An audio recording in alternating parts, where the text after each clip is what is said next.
the problem-solving thing has evolved, I think, in our process because, you know, in the Tiger Room, we kind of did run through things. We'd show cuts at the end of, like, watching the dailies. So we were always kind of modifying Scott Pilgrim as we were going along. But that's kind of evolved with The World's End, I think, and Baby Driver, that Paul's now actually editing on set. So, you know, we're problem-solving on the floor, and it's a much more immediate way of working. So, you know, we're losing dailies, but at the same time, technology is actually giving us an advantage because we can modify our process in such a kind of, you know, informed way. The reason you had dailies is because there was only one thing. There was like a negative and there was a work picture. I find ultimately you make the decisions while you're cutting.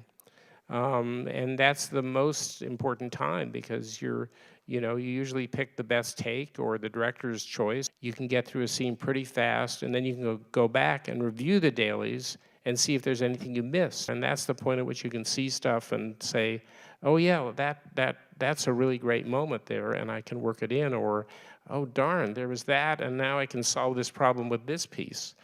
I've heard there are people who can see it and cut the whole thing in their head, and then they just go in and, you know, just make the cuts and it's done. I find I have to cut the scene to figure out how to do it. I can only imagine the physical act of performing the splice. You know, the process. You would really want to make sure that, you know, whereas nowadays you just go one more frame, and you just watch it immediately. That would have been several minutes, and you know, but it would probably really make you think about the cuts a lot more before actually doing them. The editors that I worked under as an assistant and then like a trainee editor, I used to get told, you know, do not mess up the work print. Like, make up your mind before you cut.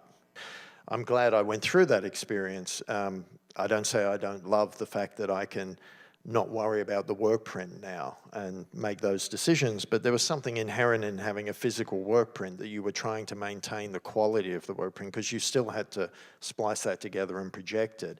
And if you hacked it to death, you just look like a really bad, indecisive editor. You did have time to think as opposed to just doing it and then redoing it, and then doing it, then redoing it. You had time to think the things through. I mean, obviously it depends on the film. And that stayed with me, and I think that's, if there's got to be one thing which there isn't, that I really appreciate working in that old, you know, in film, was that you can actually sit and think before you actually cut.